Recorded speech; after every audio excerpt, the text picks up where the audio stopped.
অধিকাংশ জায়গায় টিএমসি প্রচার করছে যে লক্ষ্মী ভান্ডারকে নিয়েই তো ওনারা হাইলাইট করছে। তো আপনি বলছেন কোনো সুবিধা হয়নি, তাহলে তো লক্ষ্মী ভান্ডার প্রত্যেকটা মা বোন ৫০০ ১,০০০ টাকা করে তো পাচ্ছে। একটা গল্প আপনাকে বলি খুব ছোট করে। লক্ষ্মী ভাণ্ডারের গল্প যখন বললেন, একটা গল্প বলি। দুজন লোক ট্রেনে উঠেছে, একজন ছিনতাইকারী একজনের পকেট থেকে ৫,০০০ টাকা চুরি করে নিয়েছে। চুরি করার পর যে মানুষটার টাকা চুরি হয়েছে সেই মানুষটা পকেটে যখন দেখলো যে আমার টাকা নেই, ৫,০০০ টাকা চুরি হয়ে গেছে, স্বাভাবিক কারণে হতাশ হয়ে পড়েছে।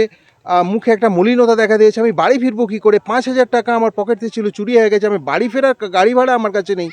তখন সেই ছিনতাইকারী চোরটা এসে ভদ্রভাবে বলছে, দাদা আপনার কি হয়েছে? বলছে, ভাই আমার পকেটে ৫,০০০ টাকা ছিল, সেই ৫,০০০ টাকাটা চুরি হয়ে গেছে। বলছে, ও তাহলে আপনি বাড়ি ফিরবেন কিভাবে? বলছে, আমার তো বাড়ি ফেরার পয়সা নেই। তখন সেই ছিনতাইকারী ব্যক্তিটা ১০০ টাকার একটা নোট নিয়ে সেই লোকটাকে দিয়ে বলছে, দাদা আপনি ১০০ টাকা নিয়ে বাড়ি যান। তখন সেই যে জানার টাকাটা চুরি হয়েছে সে ভাবলো, বাহ, ভালো মানুষ পৃথিবীতে এখনও তো আছে, ১০০ টাকা আমার পকেট থেকে বের করে দিল আমার অসুবিধা দেখে। এটা একটা গল্প। এটা থেকে আপনারা বুঝতে পারছেন আমি কি বলেছি। আমাদের সকাল থেকে রাত পর্যন্ত যে জিনিসগুলো আমরা কিনি, যে জিনিসগুলো আমরা খাই, যে জিনিসগুলো ব্যবহার করি, তার যে ট্যাক্স সরকার পায় সেটা হচ্ছে এই ৫,০০০ টাকার সমান। আর সেখান থেকে মাত্র ১০০ টাকা দিচ্ছে লক্ষ্মীর ভাণ্ডার। এইটা কিন্তু ওই যে ছিনতাই করে আর ১০০ টাকা দান করার মতো অবস্থা। আশা করি আমার কথাটা বুঝতে পেরেছেন। যে আইএসএফ ভোট কাটুয়া, অর্থাৎ আইএসএফ বিজেপিকে সুবিধা করছে, কি বলবেন এই বিষয়ে? এটার কোনো মানে হয় না। ভোট কাটুয়াটার মানে কি আমি বুঝি না। একটা নতুন দল এসছে, যে দল সাম্যের কথা বলছে, যে দল উন্নয়নের কথা বলছে, গরিব মানুষদের অধিকার পাইয়ে দেওয়ার কথা বলছে, সেই দলকে যদি বলে ভোট কাটুয়া, তাহলে এক সময় তো বলা যায় মমতা ব্যানার্জি একটা এমপি ছিল, তখন মমতা ব্যানার্জি দল শুরু হয়েছিল, তখন কি মমতা ব্যানার্জি ভোট কাটুয়া ছিল?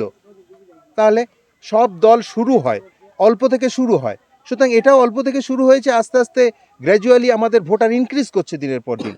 সুতরাং আমরা জায়গায় এসছে তো ভাইজানে দেখতে সিপিএন এর দেখতে হয়, আইএসএফ নয়, আইএসএফ এর দেখতে হয় সিপিএন। আমাদের কেন? এখানে সিপিএন মুছে গিয়েছিল, চুপ করো। আইএসএফ এর দেখতে হয় আইএসএফ সিপিএন 34 বছর ছিল, ওর লাইফ শেষ। আর আমাদের লক্ষ্মীনারায়ণপুর দক্ষিণ অঞ্চল, এটা যেমন হাডুডু খেলা হয়, 16 টিমের খেলা, সবাই তো আর প্রাইজ পায় না ভাই। হ্যাঁ। সবাই এন্ট্রি করে, প্রাইজ পায় 4 জন। এখানে আমাদের প্রার্থী পড়েছে 4টে, আমাদের আইএসএফ, টিএমসি, বিজেপি ও সিপিএম। তাহলে এখান থেকে সিপিএম কত নম্বরে যাচ্ছে? 4 নম্বর, সবার থাড়ে যাবে 4 নম্বর মানে বুঝে নাও। বিজেপি। আইএসএফ যাবে 1-এ, বিজেপি যাবে 2-এ, টিএমসি যাবে 3-এ, সিপিএম যাবে 4-এ। পার্সেন্ট কেটে দিয়ে দেবো, ভোটে না জিততে পারলে একটা ভোটে জিত। অজয়, হ্যাঁ, রাহান শেখ, কালিকাপুর দক্ষিণ, শেখপাড়া। বিধানসভায় আইএসএফের প্রভাব ব্যাপক মাত্রায় আছে। এখানে আমরা যেটা বুঝতে পারছি, বা আজকের এই জনসভা থেকে আপনারা যেটা বুঝতে পারলেন, যেখানে মানুষের স্বতঃস্ফূর্ততা আছে, মানুষ স্বতঃস্ফূর্তভাবে আইএসএফকে ভালোবাসে এবং আইএসএফ দলকে এরা একদম আঁকড়ে ধরেছে। এরা এখানে বলা যায় আইএসএফ এই মথুরাপুর বিধানসভা থেকে একটা ভালো জায়গায় মানে লিড দেবে, এটুকু আশা করা যায়।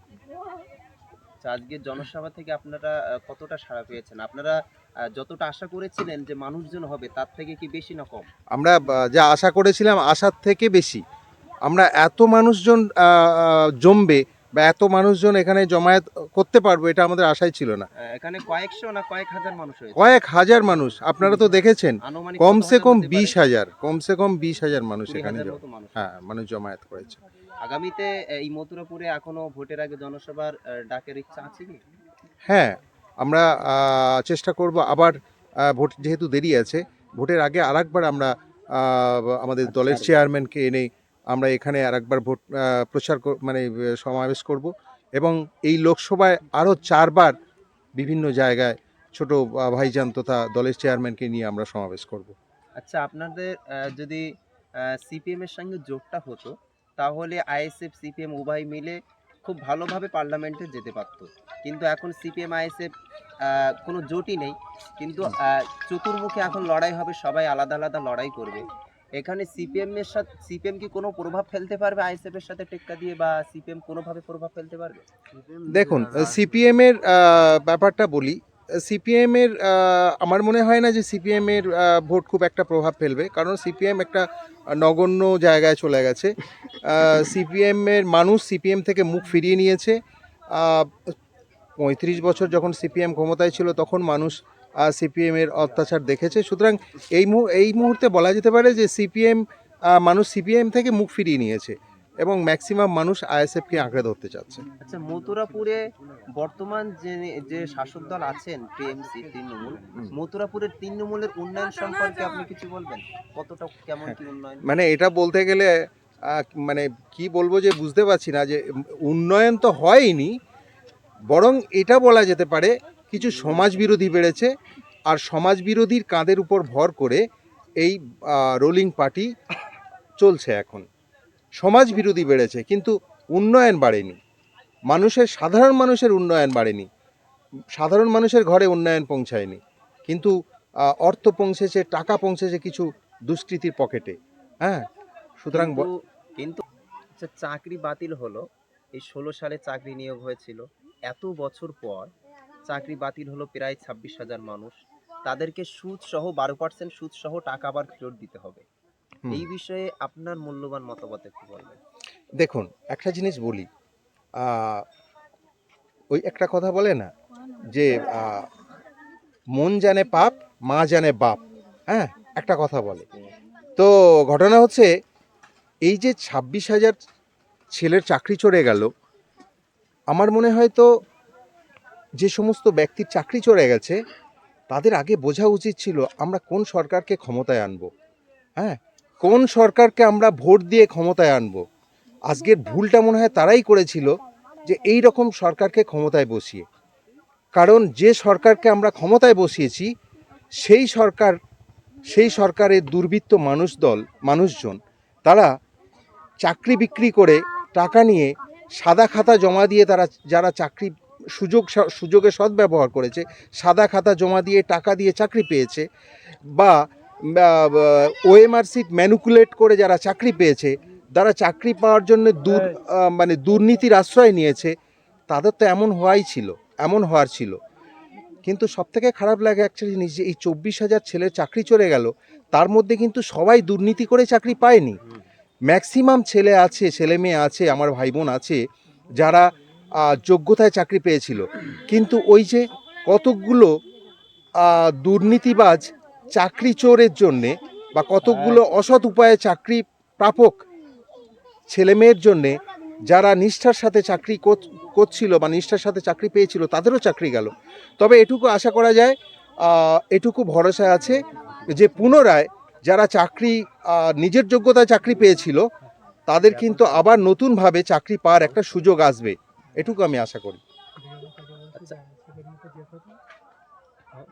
এই মথুরাপুরের সিপিএম এর সঙ্গে জোট না হওয়াতে এতে কি আইএসএফ এর লাভ হলো না ক্ষতি হলো? না, আমার মনে হয় আইএসএফ এর লাভ হয়েছে, কারণ আইএসএফ নিজের কতটা ক্ষমতা আছে, আইএসএফ এর মানুষ কতটা ভালোবাসে, এটা একটা যাচাই করার সময় এসছে। সুতরাং এটা এককভাবে লড়াই করে আইএসএফ কতটা সাফল্য পেতে পারে, এটাই লাভ হয়েছে বলা যায়। আচ্ছা, বিরোধী পার্টি বলছে যে আইএসএফ এর মুখে যে কথা বিজেপির মুখে সেই কথা, আপনি এ বিষয়ে কি বলবেন? প্রশ্নটা আরেকবার করুন। দেখুন, বিরোধী পার্টি বলছে আইএসএফ এর মুখে যে কথা বিজেপির মুখেও সেই কথা, এই বিষয়ে আপনি কি বলবেন? কোন দিক থেকে আমি তো বুঝতে পারলাম, আইএসএফ এর মুখে যে কথা আইএসএফ এর মুখে তো এটাই যে বিজেপি তো ফ্যাসিস্ট দল। আইএসএফ এর মুখে সবসময় এটাই কথা যে বিজেপি ফ্যাসিস্ট দল, বিজেপি দাঙ্গার রাজনীতি করে, বিজেপি হিন্দু মুসলিমের রাজনীতি করে। বিরোধী পার্টি বলছে যে তারা গোপনে টাকা নিয়েছে আইএসএফ, এই বিষয়ে হ্যাঁ, এইটা তো মুখ আছে বলতেই পারে। সুতরাং যদি বিজেপির কাছ থেকে বিজেপি বলছে টিএমসির কাছ থেকে টাকা নিয়েছি, আইএসএফ নিয়েছে টাকা, আবার টিএমসি বলছে এরা বিজেপির কাছ থেকে টাকা নিয়েছে, তো নিইনি কার কাছ থেকে? আমরা তো এত টাকা নিই, তাহলে আমাদের তো এই দলের এই অবস্থা থাকে না। হ্যাঁ, সুতরাং এটা বুঝতে হবে, এটা একটা নিহাত অভিযোগ ছাড়া কিছু না, এর কোনো সত্যতা নেই। আজকে যে জনসভা হলো এতে আপনাদেরকে কোনো বাধা প্রদান করা হয়েছে? না, এখনো পর্যন্ত আমাদের সেরকম কোনো বাধা প্রদান হয়নি, আমরা সুষ্ঠুভাবে সম্পন্ন করতে পেরেছি এবং প্রশাসনিক যতটা সহযোগিতা করেছে প্রশাসনিক বন্ধুরা, ঠিকই করেছে, এর বাইরে আর কিছু বলার নেই। আচ্ছা, আপনার পরিচয়? আমার পরিচয় আছে, আমি শঙ্করপুর অঞ্চল মানে মথুরাপুর 1 নম্বর ব্লকের শঙ্করপুর অঞ্চলের সভাপতি, আইএসএফের সভাপতি, এবং সেই সঙ্গে রায়দিঘি বিধানসভার সহ কনভেনার। আচ্ছা, তাহলে আগামী 24 লোকসভা ভোটে হুম। আপনারা কিসে ভোট দিচ্ছেন? অবশ্যই খাম চিহ্নে, খাম চাপ চিহ্নে? খামে চাপ খাম চুপচাপ চিহ্নে? খামে চাপ, একদম। আচ্ছা, আপনি কিসে ভোট দেবেন? আছে আপনি কিসে? কতটা ISF কিরকম ভোটে জেতার আশাবাদী? দেখুন, আমরা তো আর জ্যোতিষী নয় যে বলতে পারবো কত ভোটে আশাবাদী, কত ভোটে জিতবো, এটা বলা সম্ভব না। তবে এটুকু, মানুষজন যেভাবে আমাদের সঙ্গে আছে, মানুষজন যেভাবে সাড়া দিচ্ছে, আমরা যেভাবে মানুষজনের আশীর্বাদ পাচ্ছি, দোয়া পাচ্ছি, তাতে বলা যায় যে ভাইজানের মনোনীত প্রার্থী অজয় কুমার দাস কে আমরা দিল্লিতে পাঠাতে পারবো। অনেকেই বলছে